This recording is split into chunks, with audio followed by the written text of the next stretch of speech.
Babak penuh kejutan hari Jumat kemarin pecah mewarnai konflik antara pedangdut Dewi Persik dengan Meldi sang keponakan. Bagaimana tidak, pasca resmi ditetapkan sebagai tersangka atas pelaporan Meldi, kemarin DP mendadak mendatangi Polda Metro Jaya bersama Sandi Arifin sang pengacara dengan agenda yang mengejutkan, yaitu untuk memberitahu pihak kepolisian bahwa seteru hukum DP dan Meldi akan diselesaikan secara kekeluargaan dan bukannya lewat hukum dengan rencana akan mencabut pelaporan DP terhadap Meldi, yang notabene sudah lebih dulu menjerat Meldi dengan status sebagai tersangka.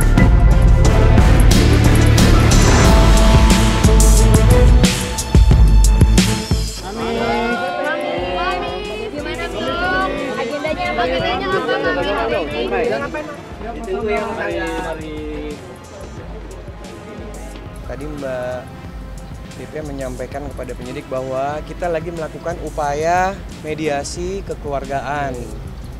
Jadi tadi kita sampaikan ke pihak penyidik bahwa kita lagi menyampaikan surat kepada pihak yang bersangkutan untuk kita berupaya melakukan mediasi untuk perdamaian agar masing-masing pihak yang mana mereka adalah keluarga bisa berdamai dan bisa saling mencabut laporan.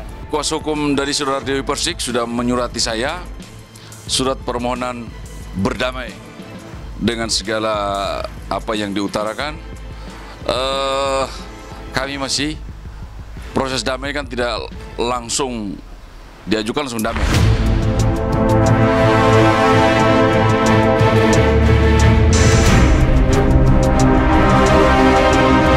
Uniknya, meski mengumbar niat untuk meretas jalan damai dengan cara kekeluargaan, tapi toh DP tak serta-merta mencabut pelaporan hukumnya kepada Meldi. DP mengaku akan mencabut pelaporan hukumnya terhadap Meldi jika Meldi juga mencabut pelaporan hukumnya terhadap DP. Ada apa dengan DP? Jika ingin berdamai, mengapa harus ada syarat saling mencabut laporan dari pihak DP? Mengenai pencabutan, sambil berjalan proses ini, kan tidak langsung. Insya Allah segera akan kita cabut sambil proses mediasi ini berjalan. Mau tak mau, tanda tanya pun mencuat. Jika ingin berdamai, mengapa DP harus mengajukan syarat?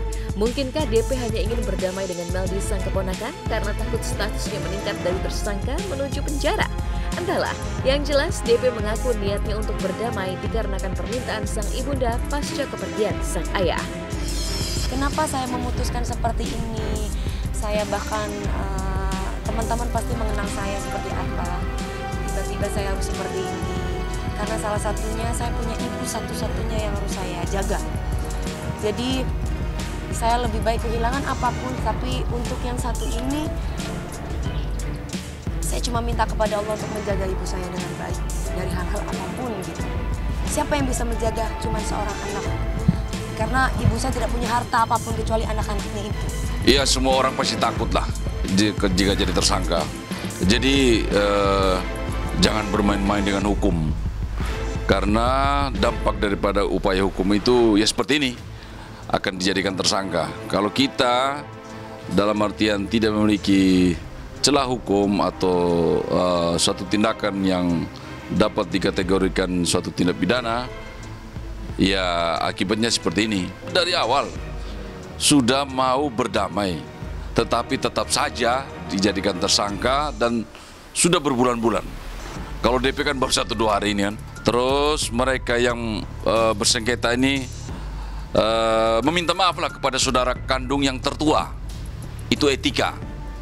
Meminta maaf lah kepada ibunya Meldi sebagai saudara tertua. Jadi saya juga menunggu, saya sudah memberi opsi agar semua saudara kandung mereka berkumpul di Jakarta dan kami akan memediasi.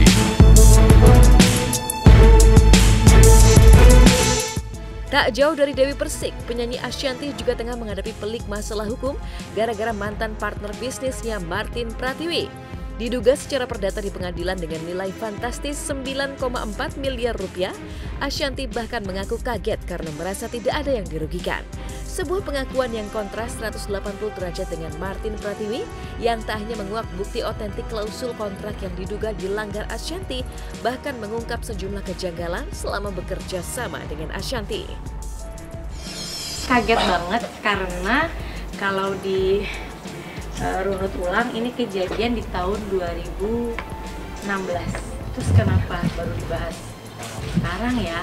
Kaget aja, ditutup tiba-tiba 9 miliar. Jadi dari mulai berakhir kontrak sampai hari ini dia merasa masih harus dapat keuntungan dari saya, sedangkan produk yang saya sama dia udah nggak dijual. Terus mau bayar dari mana? Masa mau pakai produk baru aku bayar kan?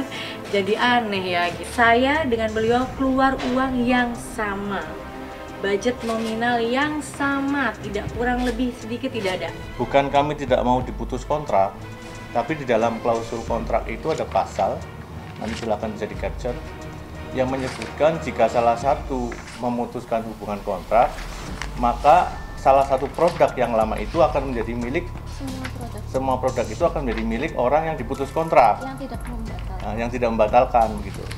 Akhirnya istri saya diam saja, karena kalau memutus kontrak berarti semua barang, semua aset dan sebagainya kan masuk yang pihak yang memutuskan.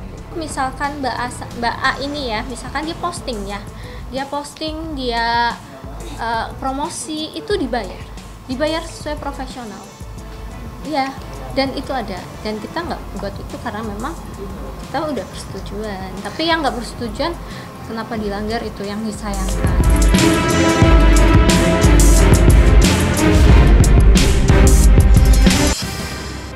Ya, semoga saja ya diberikan jalan yang terbaik untuk Dewi Persik dan juga Meldy.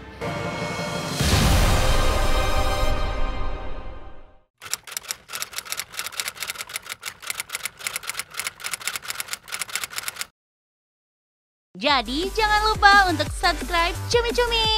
Ditekan ya tombol lonceng merahnya.